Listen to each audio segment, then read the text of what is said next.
SSC পরীক্ষার result দেওয়ার পর আমার ভাগ্না আমার বাসা বেড়াতে এসেছে। গ্রামের বাসায় একটা কথা আছে না, ভাগ্না হয়েছে বাপের ঠাকুর।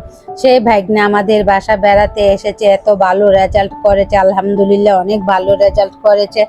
এখন ভাগ্নার জন্য ভালো মন্দ একটু রান্না তো করতে হবে, সেই জন্য আমি বিছানা গুছিয়ে এখন বাজারে চলে যাচ্ছি। এই যে দেখতেই পাচ্ছেন, আমি স্বপ্নতে এসে গিয়েছি বাজার করার জন্য।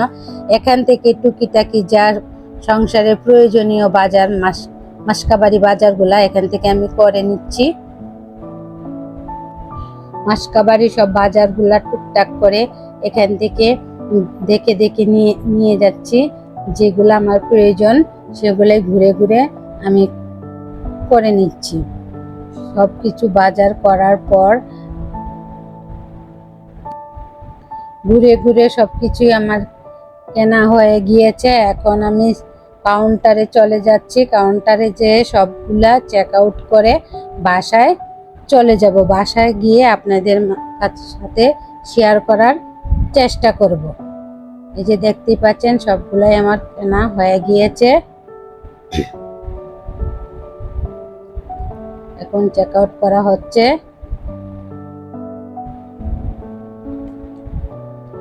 এই যে দেখতেই পাচ্ছেন, বাসায় আমি এসে পড়েছি।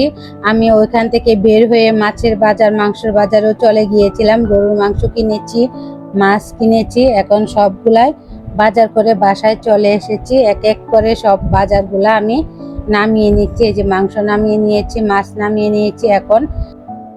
এখন আমি স্বপ্ন থেকে যে বাজারগুলা করেছি সেগুলা এক এক করে সব নামিয়ে নিচ্ছি। এই যে বিস্কিট নিয়েছি, দুধ নিয়েছি, হারপিক নিয়েছি, সয়া সস নিয়েছি, সাবান নিয়েছি, ভিনেগার নিয়েছি, অনেক বাজার করেছি।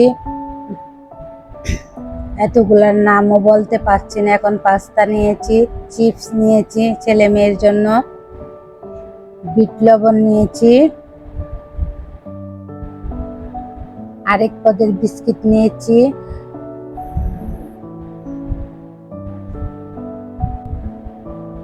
ম্যাগি নুডলস নিয়েছি এবং ম্যাগি নুডলস ম্যাজিক মশলা নিয়েছি, লবণ নিয়েছি, চিনি নিয়েছি, সুজি নিয়েছি, আরো অনেকগুলা বাজার করেছি। সবগুলা বাজার এক এক করে আমি নামিয়ে নিচ্ছি। এই যে দেখতেই পাচ্ছেন, সব বাজারগুলো আমার নামানো হয়ে গিয়েছে। এখন আমি রান্নাঘরে রান্না করার জন্য চলে যাচ্ছি। সবগুলা বাজার আমি গুছিয়ে রান্না করার জন্য রান্নাঘরে চলে যাব।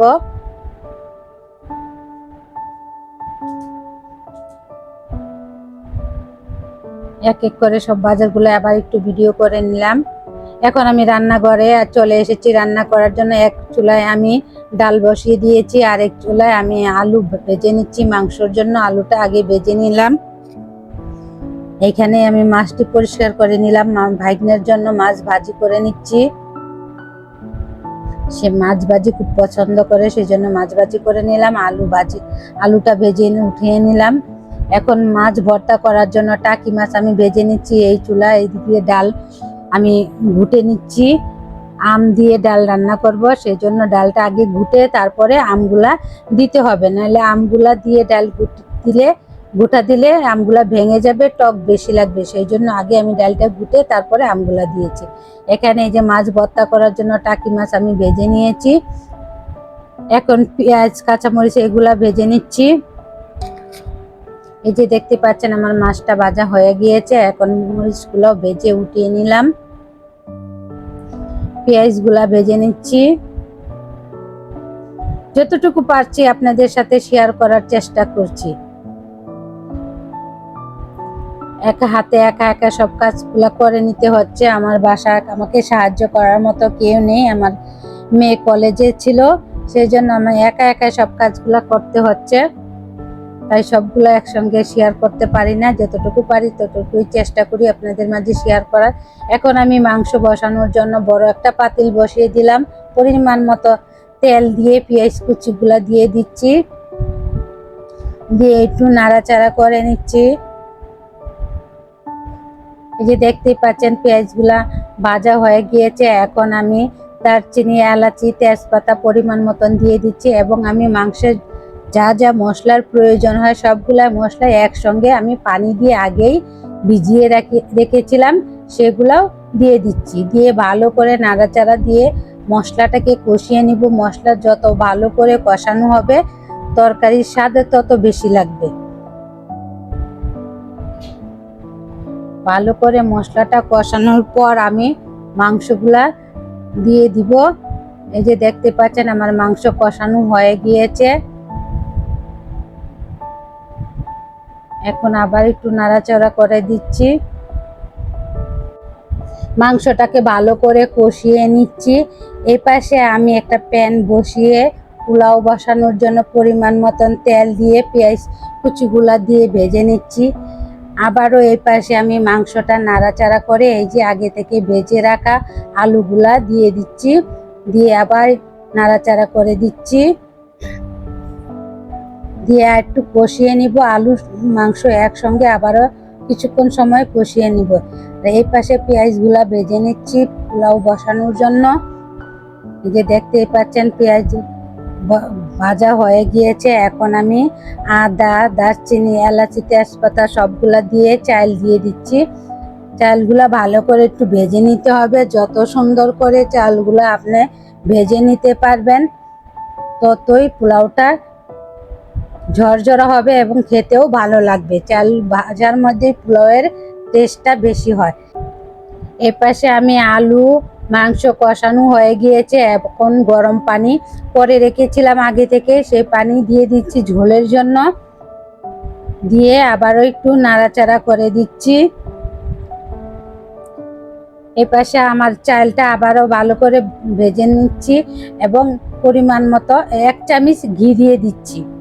দিয়ে আবারও একটু নাড়াচাড়া করে নিব। চালটা ভালো করে ভাজা না হওয়া পর্যন্ত আমি পানি দিব না, পানি অ্যাড করব না। এখন চালটা ভাজা হয়ে গিয়েছে। এখন আগে থেকেই গরম পানি করে রেখেছিলাম, সে পরিমাণ মতন পানি দিয়ে দিলাম। আবারও একটু নাড়াচাড়া করে ঢেকে দিলাম। এপাশে আমার মাংসটা হয়ে গিয়েছে কিনা আবারও একটু নাড়াচাড়া করে দেখে নিচ্ছি। প্রায়ই হয়ে এসেছে, আর কিছুক্ষণ সময় লাগবে। এপাশে এই যে দেখতেই পাচ্ছেন আমার পোলাও রান্না হয়ে গিয়েছে। সব রান্নাই আমার শেষ। এই যে গরুর মাংস রান্না হয়ে গিয়েছে, পোলাও রান্না হয়ে গিয়েছে, বড় মাছ রান্না করে নিয়েছি, আম দিয়ে ডাল রান্না করে নিয়েছি, করল্লা ভাজি করে নিয়েছি, এই যে বড় মাছের তরকারি, করল্লা ভাজি করে নিয়েছি, মাছ ভর্তা করে নিয়েছি,